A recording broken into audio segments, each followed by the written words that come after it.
Welcome back, everybody. Today we have another art journal tutorial for you. You can see it right there. It's called Small Things Matter. So what I'm using, I am going to create the entire background with all these small things, all these little bits from my gel prints and collage papers and all those things that I just could not throw away. And yes, you've seen them in those A5 plastic folders. I showed you how I was using those A5 folders for my stamp storage, and I put my little bits in these, and they are so easily accessible. So I know that I'm going to use the Seahorse stencil from the Crafters Workshops. It's one of the new releases, and it's by the designer Carmen Medlin. And so I need an ocean background. So I want navies and teals and the green, the lime green. So I grabbed my little A5 folders, the blue, the teal, the green, and now I'm just taking the little bits of these wonderful gel prints and collaging them down. I'm using Liquitex matte medium, which I have begun to love for this purpose. I've kept these little bits, these small things, for 2 years, and I've rarely touched them. So I am determined that I am going to use them to create some amazing backgrounds. And I love it. You have all these details, all these interesting marks, the color combinations. It's a great way to create a background. And this is something you can take on your trips with you and glue down the background, because you're not taking paint. You just need glue, a brush, and all your little bits. And you can make some Insta backgrounds that you can work on at a later date. So I'm just layering these up, building some interest in. I kind of want, I'm kind of going upwards to make it kind of look like seaweed, but I'm not overthinking it.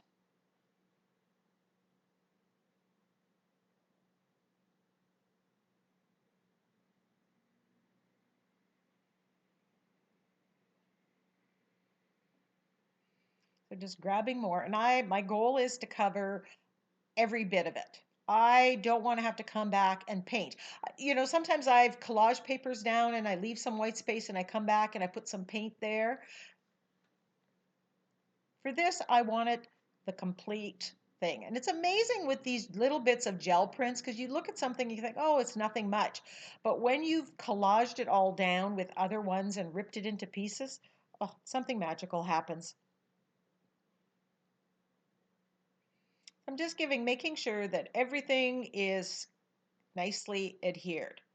So now I grab my light and fluffy modeling paste and this Crafters Workshop stencil, and affiliate links are in the description box below.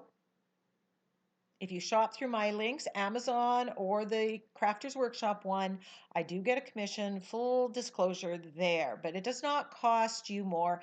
And in fact, you can save if you use my TCW link. So I'm using a key card to put the modeling paste through the stencil. Now right here, I'm not getting the contrast that I wanted. And the reason for that is because it isn't solid colors underneath. There's pattern underneath the seahorse. So I actually let that sit for a couple days and I think, oh yeah, this is what I should have done. So I have a plan and I'm going to share that with you, what I should have done, and then you'll see what evolves. One of the things that I do in my art journal is this is where I work out the problems. So by the end of this video, I know exactly what to do in the order to do them in. Spoiler alert, it's not the order you're seeing them right now. Now I'm stenciling these wonderful seaweed that's also part of the stencil on there. And I'm using basically the same colors and white.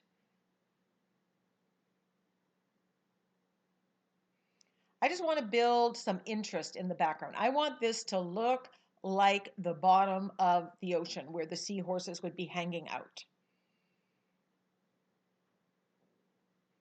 So I spent a lot of time building interest, going back and forth with the 12 by 12 stencil and the 6 by 6 one. And this is a good example of where having both stencils are beneficial, because you can mix and match the scale to really create something wonderful.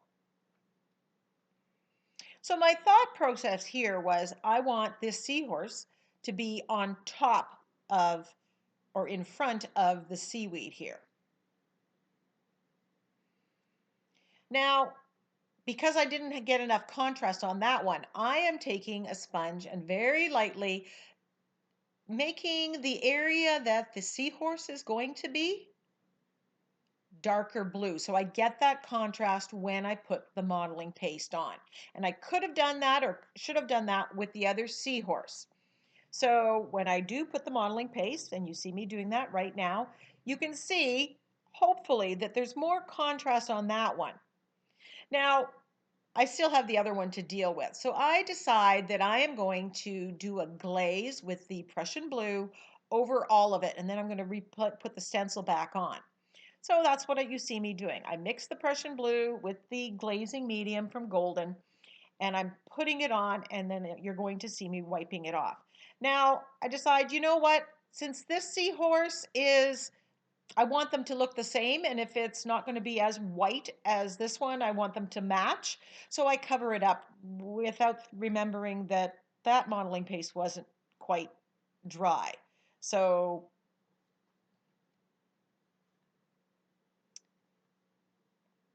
what I should have done here is, after I had done all the collage papers,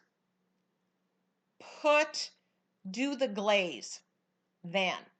And that kind of neutralizes everything, pushes it back a little bit, and would allow me to put the modeling paste on and give me that contrast. Now, what you're seeing me doing here is I'm removing some of the paint on the modeling paste. And I can't take it off the little seahorse because the modeling paste is wet, remember, because I goofed. So now I'm putting the stencil back on top, lining it up. And I first grab white paint and then I grab gesso because it's more opaque. And I'm sponging that on top. I want to turn that modeling paste, that texture part, back to white. And as you can see, it's going to take me a couple, 2, 3 layers of paint. I put one layer on, let it dry. Then I come back and I add another white until I get the level of whiteness and brightness that I want. So mixed media and art journal. When I'm working in my art journal, that's what I'm doing. I'm solving the problems. So I've learned a few things here that I will be able to use in future projects. You're presented with a problem and you have to solve it. And usually there's more than one way to solve it. So here I come back again and again, and I don't even record all the times, but I'm sure I did at least 3 times to get it to the level of whiteness that I wanted.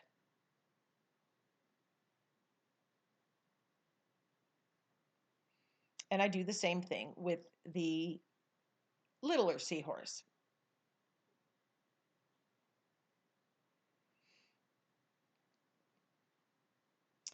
Now, I'm not sure if you can notice, but remember the seaweed that I was stenciling in before? Well, that got pushed back when I did the glaze, of course. So now I need to replace it.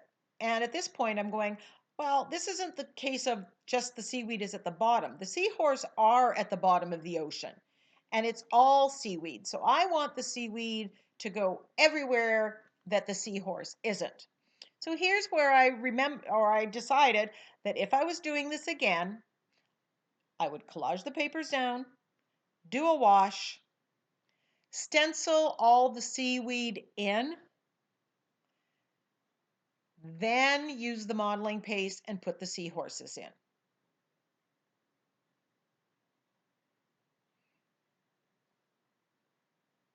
That is a more logical way of doing it.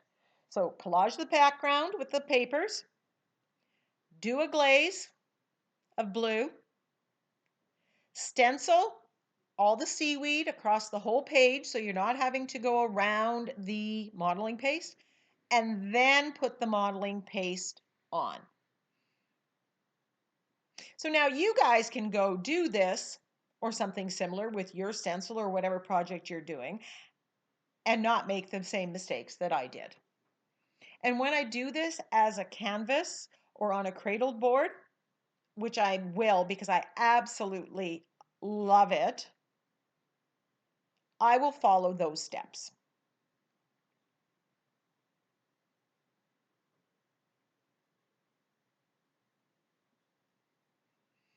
So I go back in and I'm just adding more seaweed, both the 12 by 12 stencil and the 6 by 6 stencil. And I'm loving the look. I'm putting some white, I'm using the Prussian blue, I'm using the yellow green, all the same colors that are in the collage papers below.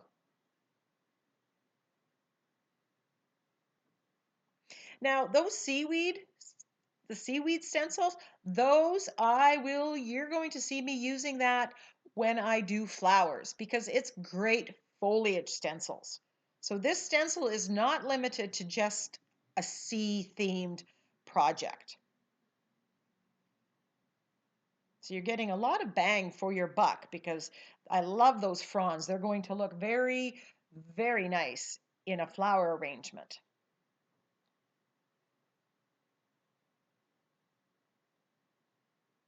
I always look for more than one way to use a stencil or using a component of a stencil.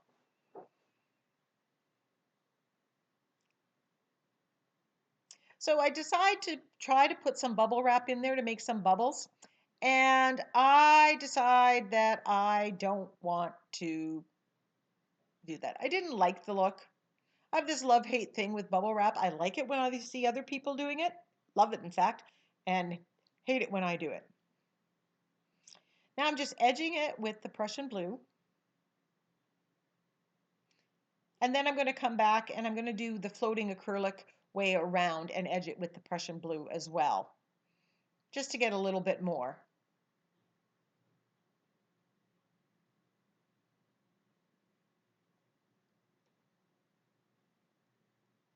So right now I am just absolutely thrilled. I love my sea background. I love the way the seahorses look.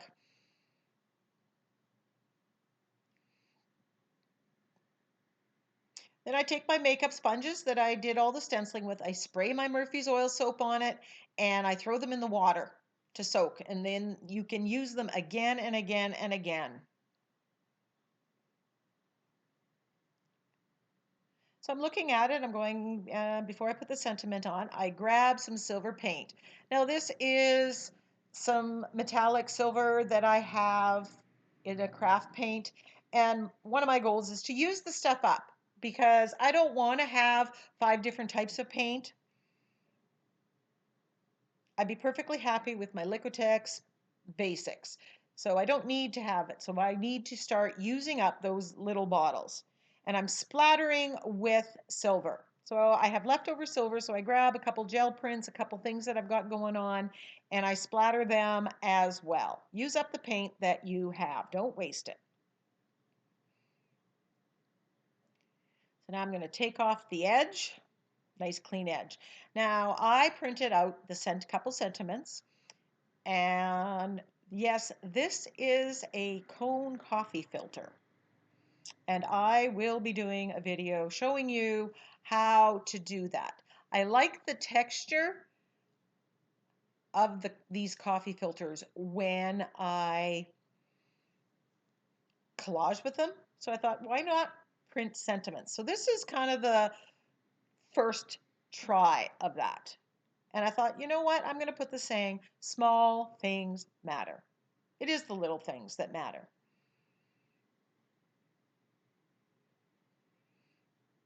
And I thought that would be perfect with the seahorses. And because I was using up all those little pieces of jelly prints. So put up your hand if you've got a stash of little pieces of papers that you just can't throw away. So let's get out and use them. And when you do, come to my Facebook group, Mixed Media Creations, and share what you did with them. Now, I didn't want this to be so white because it's not going to glue down perfectly translucent. So I colorized it. I just made a very light wash with the Prussian blue. And then I'm just using the matte medium and gluing it down. Now I discovered that when you print it out on there, it did seem, because it's fibrous, I lost some of the darkness of the print. So I grabbed my Sakura glaze pen, which I like, and you see me using it, and I just going over the letters, and that's it. Here's some close-ups of the finished. If you like what you see, give me a thumbs up, give me a comment. Be sure to do it the way I say, not the way I did it. Learn from my mistakes, and we'll see you next time.